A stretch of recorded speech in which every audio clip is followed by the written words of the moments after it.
Hello, howdy, good morning, all that kind of stuff. Welcome in. It's good to see you. We have a beautiful sunshiny day out there. Looking forward to this day of worship together.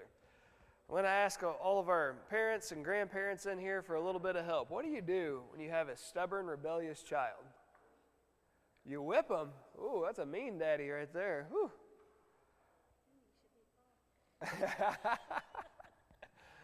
Okay, second question. Who is the meanest daddy in our bunch? No, we don't have to go there.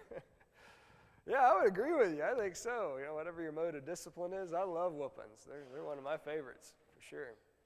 But what do you do if you just whip a child, go through all these modes of discipline, and the child's just still stubborn, rebellious, and won't listen? What do you do? Well, go ahead if you know. Okay, all right, there you go. And that one thing may be, la la, bye-bye. No, I watched a movie many years ago. I'm sure none of you know what I'm talking about, but I learned this excellent parenting tactic, I think. And, if you have this stubborn, rebellious child, you might just have to ship them off to military school. And maybe they'll learn a lesson from that. I don't know. Might work, might not. Well, Israel has been this stubborn, rebellious child now for a little over a couple hundred years. God has tried and tried every mode of discipline with his kids, and they just will not listen. So he's going to try a new tactic. He's going to ship them off to military school. And that's where we are in 2 Kings, the 16th chapter. Just a little bit of review of where we stand in this little mini section. So the Israelites have submitted to Assyrian rule, and I'll show that to you on the map here again just a little bit. They're in a rough spot, and they put themselves into the hands of the rising Assyrian Empire that's up to the northeast, well up a couple hundred miles from them. But, as we saw at the end of chapter 15, not everybody's on board with becoming friendly with the enemy.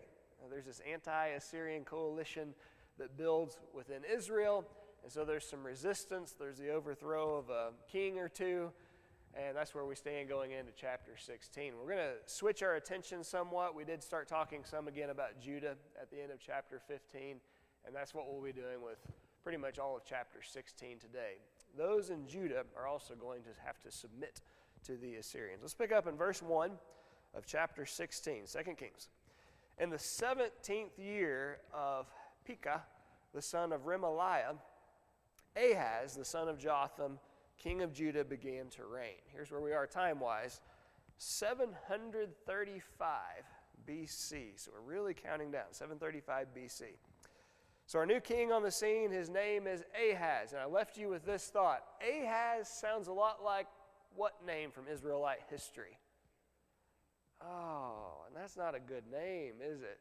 Well, that's an easy way for me to remember this. Ahaz, even though he's not a king in the north, but he's a king in the south, unlike Ahab.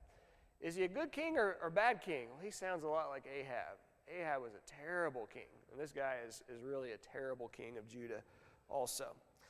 Verse number 2, Ahaz was 20 years old when he became king, and he reigned 16 years in Jerusalem. And he did not do what was right in the sight of the Lord his God, as his father David had done. We're going to get our memory work done early today. So who would like to say verse number 3? What was wrong with his reign, Ahaz, as king of Judah? 2 Kings 16:3. Please, Roy. Isn't that an awful thing?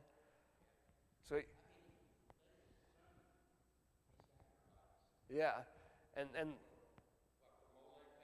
probably, it would seem, wouldn't it? Yeah, the god of the Canaanites holds out his arm. He's just a statue, that's all he is. But he holds out his arms, and it's just the perfect expanse for a baby to be put up there in his arms, or a young child. Yeah, I believe so. Yeah, it would seem. Yeah. Go ahead if you have some other.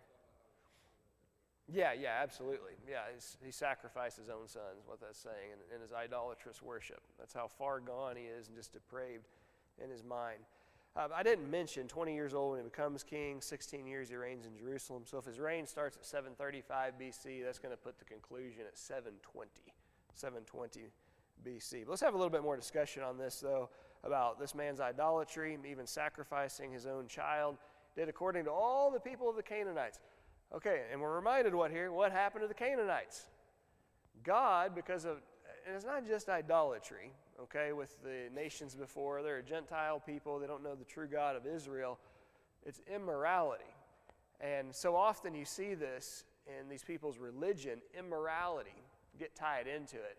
And it's the immorality, I believe, for which God judged the people before.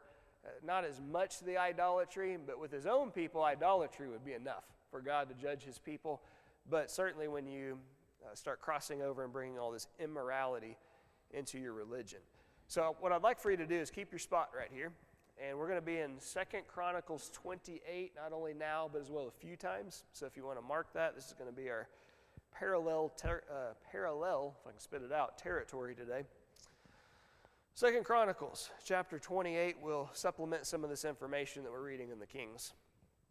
28, 2 and 3 of 2 Chronicles. But he, and if you look at your heading, it's talking about Ahaz and Judah. But he walked in the ways of the kings of Israel. He even made metal images for the Baals. So he's really digging in with this worship of course, the Syrophoenician people. And he made offerings in the valley of the son of Hinnom. Now that's fascinating. And burned his sons as an offering. So there you go, Marty, a little bit of clarification on that. According to the abominations of the nations, whom the Lord drove out before the people of Israel. So here we're told not only that he did it and offered these sacrifices, but as well the specific location of it was in the valley of Hinnom. Now, why is that significant? What's the valley of Hinnom? It's this area to the south of Jerusalem in the city. What took place in the valley of Hinnom? Anybody know that? I mean, obviously we read about this here. Okay. Probably had some crucifixions that took place there, if not exactly right around there. Okay. All right. Yeah. The point of which is there's a lot of history about this place, but it eventually becomes a place, especially in Jesus' time, where all the trash of the area is kind of compiled, and you'll have carcasses of dead animals, probably at times human beings also, maybe who didn't have a good burial place. But it's a place where all the trash of the city was gathered and it was burned, and it's kind of like a big sawdust pile almost. It just smokes and smolders all the time, the valley of Hinnom. There's another name for this, and it's Gehenna. Gehenna was originally a place on earth, the valley of Hinnom. But you may know this that's a Greek word, Gehenna. That's also the name now we call of what? Because the Bible does so. Of eternal hell. And think about the imagery that's involved. So in the valley of Hinnom, it's a spot where all of the discarded refuse is gathered together in a heap and it's burned. And this just happens continually. And there's always, if it's not a big fire going, it's smoke and smolder that's coming off of it. And think about those parallels that are involved. And I don't think God's intending to call people trash, don't get me wrong, but people who carry themselves and live in such a way so that God's prized piece of creation would carry itself or portray itself as trash, even though it's not. What happens to it? It's all gathered into a pile, and it's burned, and it just smokes and smolders all the time. You get a chance to look at, if I'm not mistaken, I believe it's Revelation 14, verse 11, and the smoke of their torment ascends forever and ever. And so you see this as a fitting parallel. But how sad that he made offerings in which he burned even his own sons. And here we find not son singular, but son plural. So it sounds like multiple of his children. And he did this in the valley of the son of Hinnom, hell on earth. I'm sure that his kids would have expressed that, feeling that way about it. All right, so we go back to 2 Kings 16. Again, you might keep your spot there if you don't want to have to relocate a few other occasions. So our memory verse, but he walked in the way of the kings of Israel. Indeed, he made his son, actually the Chronicles, even more than that, sons, plural, pass through the fire, and in the place of hell on earth, so to speak, the valley of Hinnom or Gehenna, according to the abominations of the nations whom the Lord had cast out from before the children of Israel. All right, verse 4. And in addition to this, he sacrificed and burned incense on the high places, on the hills, and under every green tree. I can't remember with whom it was. Was it you, Joe? Someone I had a conversation about this. It might not have been you. Someone pointed this out. So I got to looking just a little bit more into it. And I think that's kind of both fascinating as well as potentially a little grotesque. But he sacrificed and burned incense on the high places and on the hills. There's only one place where this is supposed to be done, and we know this. And it's on a high hill in Jerusalem, the area of Mount Moriah. But he's doing this in other and unauthorized spots. You would expect this in Israel. This shouldn't be going on in the south among the people of Judah. But we're told that he lived like the kings in the north, like the kings of Israel. Why were people doing this on all these high places and the king specifically leading the charge? Well, what do you think people would, or what appeal would it have to people for high places to be giving? Okay, convenience, maybe. Okay, so convenience as far as I don't have to travel over there, I'll just do it in this area. Now the hill part, that doesn't sound very convenient to me. I know what you're saying. I agree. Okay, good. To be seen. John, what'd you say? As a reminder? Okay. Good. Any others? A high spot. There you go. There you go. I think that's the thought. You get closer to God. You pointed out, didn't you? You or Marty, Justin. Visibility, maybe visibility to the gods, quote unquote. So that would make a lot of sense. Maybe visibility just so others could see also what's going on around. How about this one? Under every green tree. Why would people be giving sacrifices under trees, and specifically green trees? There you go. There you go. You have a little experience? Okay. Justin says, I've been over in those regions a time or two, and it's hot. All right, when it's hot and you don't have electricity, as in back in this time, you don't have air conditioning, sadly, you don't even have cooling blankets, I'm going to guess, probably. So you're looking for any kind of relief, and the green tree is going to provide shade underneath. All right, that could be one thing. So there's also work that goes on with these sacrifices. You know how it is when you've been deer hunting and you bring in an animal. And I mean, you've been freezing all morning. And so you start, I'm not trying to be gross or anything here, but it's the way it works. You start digging into the animal, you know, and you're just taking off clothes left and right? You're burning up. Well, that's one thing right here, the sacrifices, I think would make a lot of sense. The second one is this. And again, I don't want to be grotesque by this, but it might be. And I had a conversation with someone in our congregation, I don't remember whom recently, but it could be also, there are all sorts of immoral practices that go on with the worship of these false gods. And it could be immoral activity that's going on here, and then so, you know, people are looking for relief in the shade trees. I know that's kind of nasty, but that could be a part of what it is also. And then a third option, and it could be all of these mixed in together, a third option is this. You look even among pagan cultures, and certainly within Christianity and within Judaism, there's a very special symbol of creation and just of God in general. Go back to the Garden of Eden. It all springs off of that. All myths are grounded in some common truth. And you look at all these ancient religions all around the world, and you see a common symbol. What is it? The tree of life. Okay? And that may be some of that also. So a symbol of a God and a creator, the tree of life, the one who provides for all things. Again, it could be one of these three. It could be all three of these tied together or any combination of them. Regardless, what we know about the king, he sacrificed and burned incense on the high places, on the hills, and under every green tree. Verse number 5.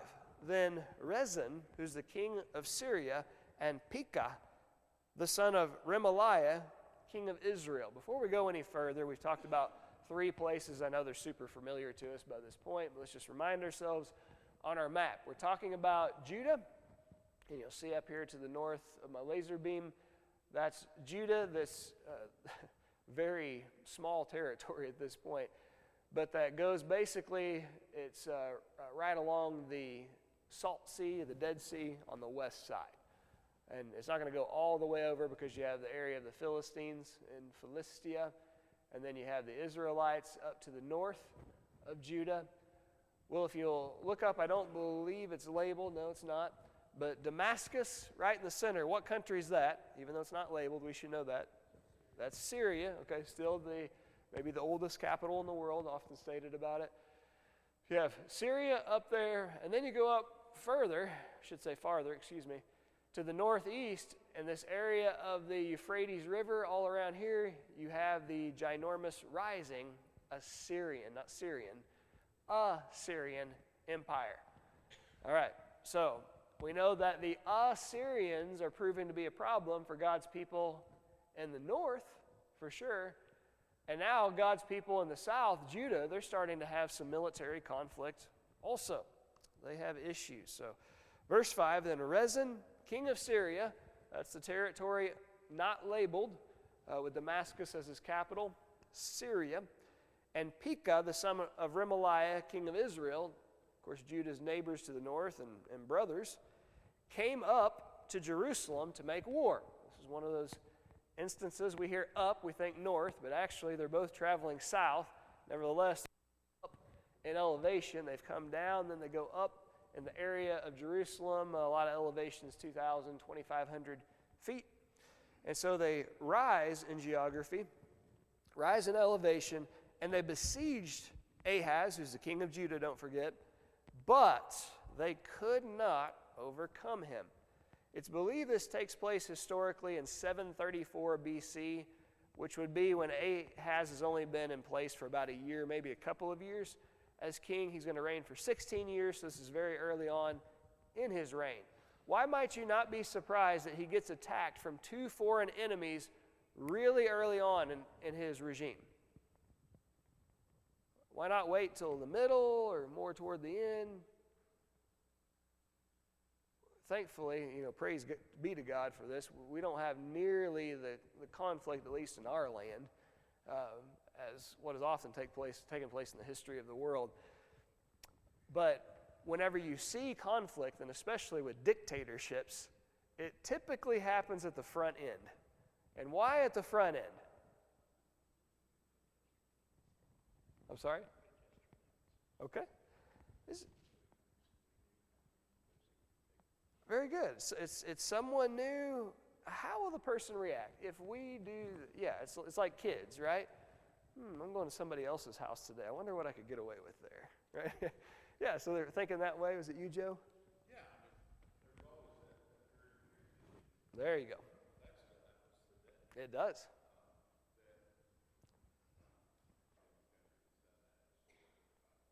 No, definitely not. You're right, Joe. Even in our land, we see this to some degree, don't we? Yeah, when there's transition, human beings don't operate well with change. And when there's all this change that's going on within regimes, which is not just your main rulers, but cabinet and advisors, all these different things, there's often a little bit of confusion, and it's easy to generate some chaos from that. So a country's going to be at its weakest point at any point of transition, generally speaking. So there's this transition that's going on, and so these two enemies, not one but two, come from the north, and they infiltrate all the way down to Jerusalem. They besiege the king in the city of Jerusalem, but they cannot overtake him. And this might be a little bit of surprise. If you go back just a couple of chapters to 14 in 2 Kings. 2 Kings chapter 14, you may or may not recall this. Look down in verses 13 and 14. When Amaziah was reigning as the king of Judah, so we're going a couple of kings back here, 3 if I'm not mistaken.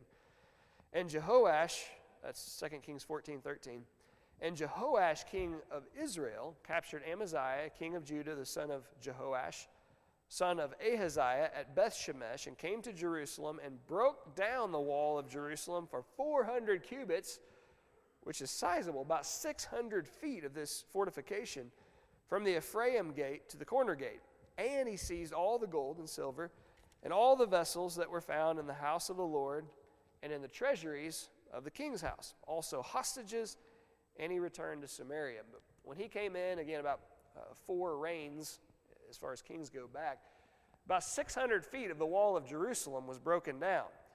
It's a little bit surprising when we're talking about Ahaz and these 2 enemies, very powerful, come against him and besiege him in Jerusalem, but they can't overcome him. Well, how could they not if the wall, the defense of the city has been broken down so much?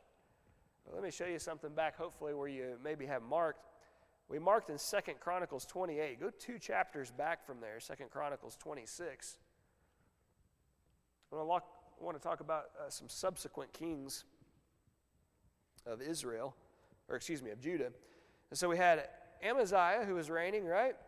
The next king is going to be Azariah, or Uzziah, and that's his son. And look in 2 Chronicles 26 and verse 9.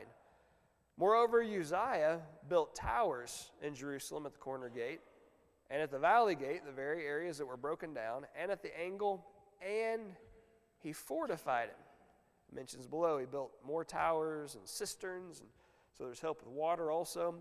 But look in chapter 27, the next king of Judah. I keep trying to say Israel. 2 Chronicles 27, verse 3. This is about Jotham, his son. He built the upper gate of the house of the Lord and did much building on the wall of Ophel. So these couple of kings that come after, they refortify the wall and perhaps even make it stronger than what it was before. So say that to say this. In our text of 2 Kings 16, verse 5, when the king of Syria, Rezin, and the king of Israel, sitting at the time, Pekah, come up to Jerusalem to make war, they besiege Ahab, the king of Judah, but they can't overcome him because the wall has been rebuilt by this point, and it may even be stronger than what it was prior.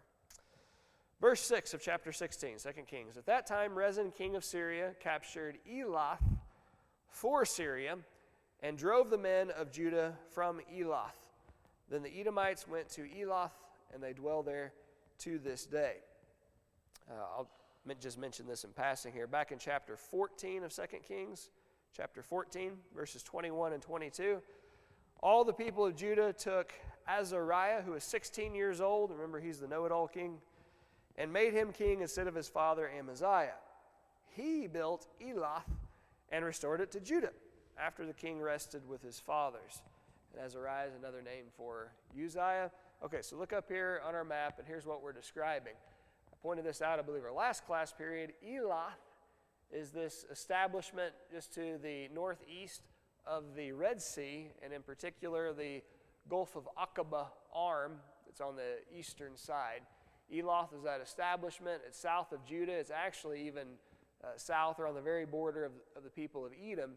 And under the height of Judah's power, the people are able to expand all the way down there, which is all through the territory of the Edomites. But as we're finding in chapter 16 of 2 Kings, a little bit of time passes on, a few decades, and Judah's territory, Israel too though, is shrinking right back down. The king of Syria, Rezin, he captured Elath for Syria, and remember where Syria is found, about in the middle and a little bit north of there on the map. So the territory and the influence of Syria just continues to expand all the way down to the Red Sea where Judah used to be in control. And then we find out that the Edomites went to Elath, those of the south, and they dwell there to this day. So they're able to take this land back after Syria conquers Elath. So they infiltrate. Verse number 7 of 2 Kings 16. So Ahaz sent messengers to Tiglath-Pileser, king of Assyria. Time out, pop quiz. What's the other name of this guy? Tiglath-Pileser. Very good. It's short and sweet. Pul, P-U-L. Same guy that we're talking about right here. So Pul, or Tiglath-Pileser, king of Assyria, Ahaz sends messengers to him, that's the king of Judah, saying, I am your servant and your son. I would You might not think about it this way, but what he's saying by, of course, I am your servant, is we're willing to become your subjects. We will pay tribute to you. And if he recognizes himself as his son, what's he saying to King Tiglath-Pileser? You're my daddy. That's what he say. Hey, who's your daddy? Tiglath-Pileser. That's my daddy. From now on. Yeah. So, again, he's going to be following his every whim. And he sends to him saying, I'm your servant and I'm your son. You're my daddy. I need help, Dad.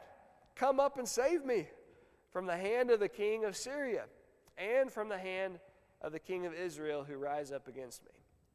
And Ahaz took the silver and gold that was found in the house of the Lord and in the treasuries of the king's house and sent it as a present to the king of Assyria. Hey, just help me out. And here, take all this, whatever you want. Just please save me, Dad. I need your help. Son's in need right here.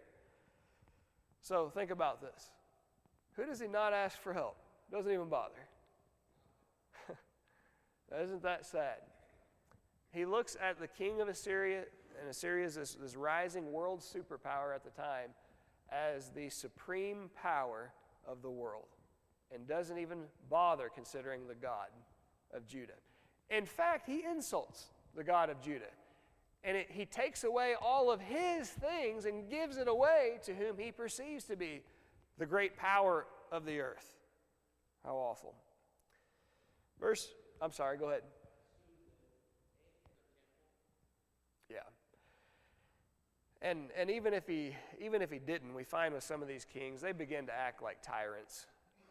And probably a lot of times going beyond their authority. Yeah. So whether he actually has it or not at this time, he does it. He certainly shouldn't. We know that without a doubt. Yes, sir. Yeah, good, Joe.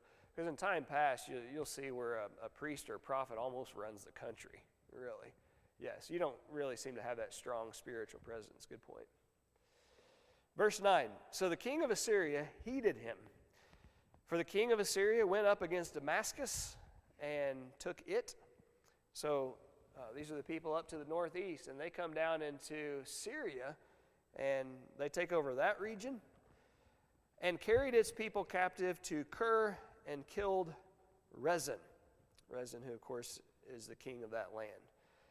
I want to go this probably about one more time. This is a little bit of a lengthy section. Turn back to 2 Chronicles 28. Again, there's more information on this that I feel like it's very important for us to consider. 2 Chronicles 28, verse 5, the parallel. Therefore the Lord his God gave him into the hand of the king of Syria. We're talking here about Ahaz. So he gave Ahaz into the hand of the king of Syria. This is news to us. Who defeated him and took captive a great number of his people and brought them to Damascus. He was also given into the hand of the king of Israel, who struck him with great force. For Pekah the son of Remaliah killed 120,000 from Judah. The Israelites, the neighbors and brothers, come down and they kill over 100,000 people of Judah, listen to this, in one day. I mean, can you imagine? We don't know the exact numbers, but when you're in the millions, for sure, 100,000 is a lot of people to lose. And that's just in a 24-hour period. It's devastating, and that's just from Israel. That doesn't take into account how many probably have been lost to Syria also. All of them, men of valor. These are military guys, because they had forsaken the Lord, the God of their fathers. And Zikri, a mighty man of Ephraim, killed Maaseiah, the king's son, and Azrikam, the commander of the palace, and Elkanah, the next in authority to the king. So these are prominent individuals who are being slain. The men of Israel took captive 200,000 of their relatives, women, sons, and daughters. They also took much spoil from them and brought the spoil to Samaria. But Joe might not be super prominent, but there's still prophets around. And a prophet of the Lord so happened to be there in Samaria, whose name was Oded. And he went out to meet the army that came to Samaria, the capital city of Israel. and said to them, Behold, because the Lord, the God of your fathers, was angry with Judah, he gave them into your hand. So, you kind of had the right militarily and as far as plunder to do some of the things you wanted with them. Maybe a little excessive what you did to your own brothers. And that in 24 hours you killed 120,000 of them, and you took all of their things, and then you confiscated men, women, and children, 200,000 hostages. He says, and now you intend to subjugate the people of Judah and Jerusalem, male and female, as your slaves. Now, don't forget what the law of Moses was, that you weren't allowed to force your own people into slavery, and that's what they've done here. So they violated the law of God. Have you not sins of your own against the Lord your God? Well, this is one of these matters of maybe trying to take the piece of sawdust out of the people of Judah's eye, and they've got the telephone pole coming out of their own eyes. Now hear me, he says, and send back the captives from your relatives whom you have taken, for the fierce wrath of, I lost my place there. Where are we? There we go, end of verse 11, thank you, yeah. For the fierce wrath of the Lord is upon you. Certain chiefs also of the men of Ephraim, Azariah, the son of Johanan, Berechiah, the son of Meshillemoth, Jehizkiah, the son of Shallum, Amasa, the son of Hadlai, stood up against those who were coming from the war and said to them, You shall not bring the captives in here, for you propose to bring upon us guilt against the Lord in addition to our present sins and guilt. So these are some reasonable people. Look, these people are sinful and they're being punished, but we're sinful also. Let's be careful what we do with them. So the armed men left the captives and the spoil before the princes and all the assembly. And the men who had been mentioned by name rose and took the captives, and with the spoil they clothed all who were naked among them. So they show mercy to these among the prophet that could have been their own. That's a little bit surprising in Israel. You would expect this treatment more in Judah, and I think it probably goes to show that right now there may very well be more righteousness in Israel, and that's not saying much, but maybe more found in Israel than there is in the south, in Judah. They're at least listening to God and amending their ways a little bit and showing mercy to those who could really use some relief.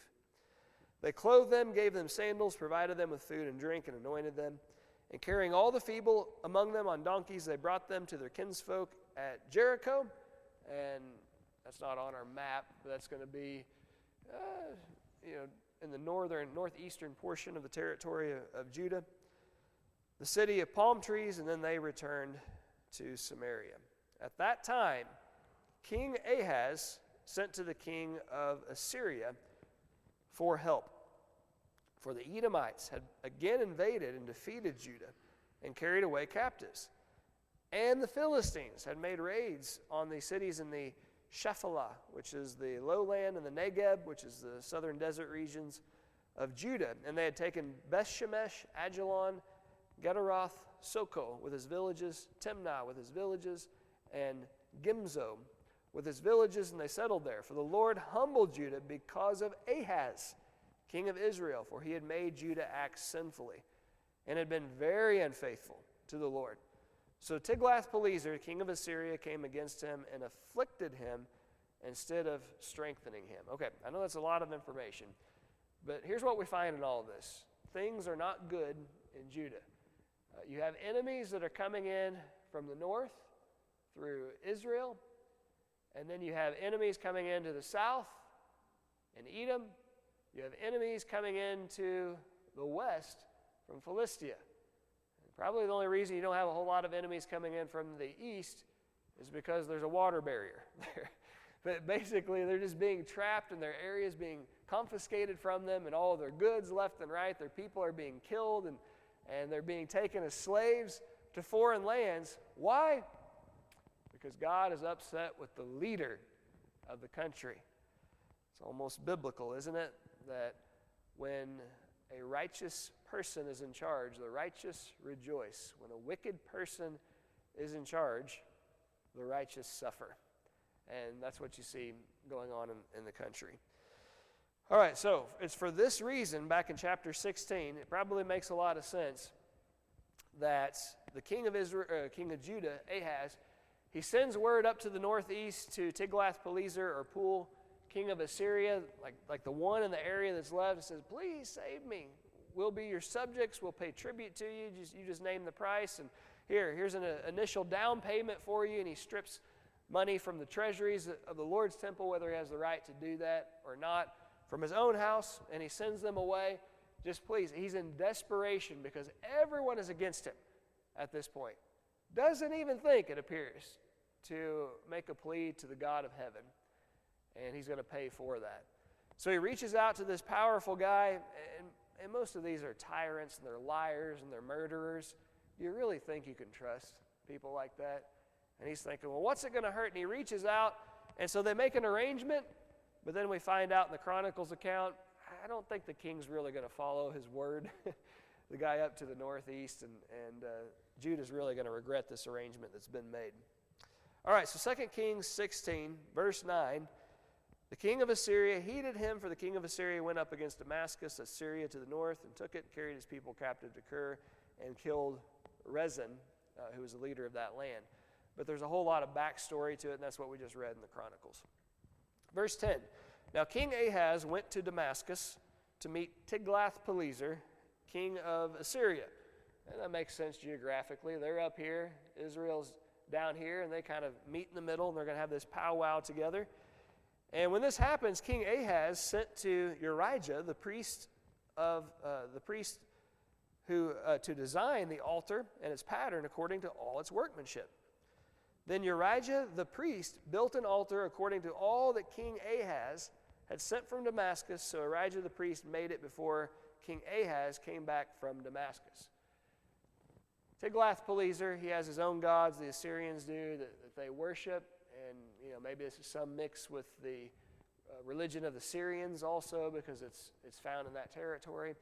But he comes across it and he says, man, this is a beautiful structure for worship. I've never seen one quite like this. We need to make this in our own land. And so based on what the pagans are doing, he wants to bring more of that into Judah. Now remember what's been going on here and all the punishment that's come upon God's servants because of his poor choices, and he just doubles down and makes another terrible one.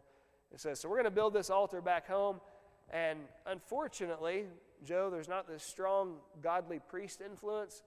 And the priest says, yeah, sure, king, that's a great idea, whatever you want.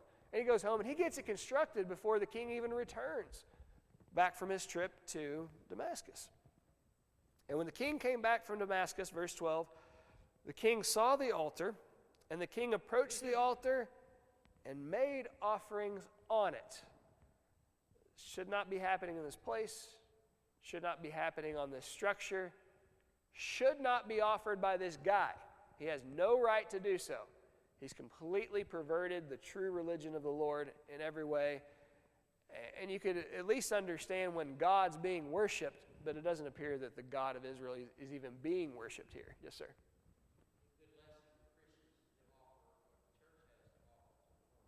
Very good. Yeah. Anything that's outside of the confines of what God has told us, right, that he wants in his worship. Good, Roy. And it's found throughout. Yeah, we often use a couple really familiar passages, but this is one that's never used that would be very good to use for that. Right. That was my same thought. Yeah. Yeah, go ahead, Jonathan. Good. Very good. Very good. Yeah. His expectations are what he's told us, right? So stick with those. Yeah, you'll be okay. So don't bring the outside influence of the world into your worship, and you'll be good. Unfortunately, that's exactly what he's doing, and he's not good. So he burned his burnt offering and his grain offering, and he poured his drink offering and sprinkled the blood of his peace offerings on the altar. He also brought the bronze altar, which was before the Lord from the front of the temple, from between the new altar and the house of the Lord, and put it on the north side of the new altar. So now he starts moving around even in the worship of God, doing different things with it that God has not authorized him to do. Then King Ahaz commanded Urijah the priest, saying, on the great new altar, burn the morning burnt offering, the evening grain offering, the king's burnt sacrifice, and his grain offering, with the burnt offering of all the people of the land, their grain offering and their drink offerings, and sprinkle on it all the blood of the burnt offering and all the blood of the sacrifice. And the bronze altar shall be for me to inquire by. All right, so let's just shift our whole system of worship that we've had going on. I really like these altars and the new way of doing things, so now let's bring it all out here and offer it in this place, even though it's completely opposite of what God has told them to do. Thus did Urijah the priest, according to all that King Ahaz commanded. Listen, this guy still has prerogative. He has his own decisions to make. He could put his foot down and say, no, king, because the king of heaven said this. And he might risk his life in doing it, but he doesn't have the guts to do it. Verse 17, and King Ahaz cut off the panels of the carts and removed the lavers from them. And he took down the sea of from the bronze oxen that were under it. I don't know if you remember this, the imagery of all the oxen. It's 12 of them, if I'm not mistaken, for the 12 tribes of Israel. And they're all around, and on top is basically this big pool, a big bronze pool. Nothing like it I don't think had been made before in the world. It was incredible at that time. But he takes down the sea, or the big pool, from the bronze oxen that were underneath it, that supported it, and put it on a pavement of stones. Also, he removed the Sabbath pavilion, which they had built in the temple, and removed the king's outer entrance from the house of the Lord on account of the king of Assyria. So much of this that's taking place, it's either at the demands, I don't know if, the king's just wanting to see this, the king of Assyria, whenever he comes into the area in this way, we need to redecorate, maybe is what he's thinking about the religion of Judah. Probably some of these things also have been stripped as tribute, but a lot of these are just mentioned as matters of relocation. Now the rest of the acts of Ahaz, which he did, are they not written in the book of the Chronicles of the kings of Judah? Certainly they are. We just read those.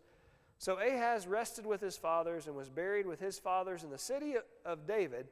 Then Hezekiah, his son, ends up reigning in his place. We don't have the time to read a little bit more about this, but if you're interested, at the end of 2 Chronicles 28, you can find more information in the start of chapter 29 also. I guess I'll close, though, with this remark.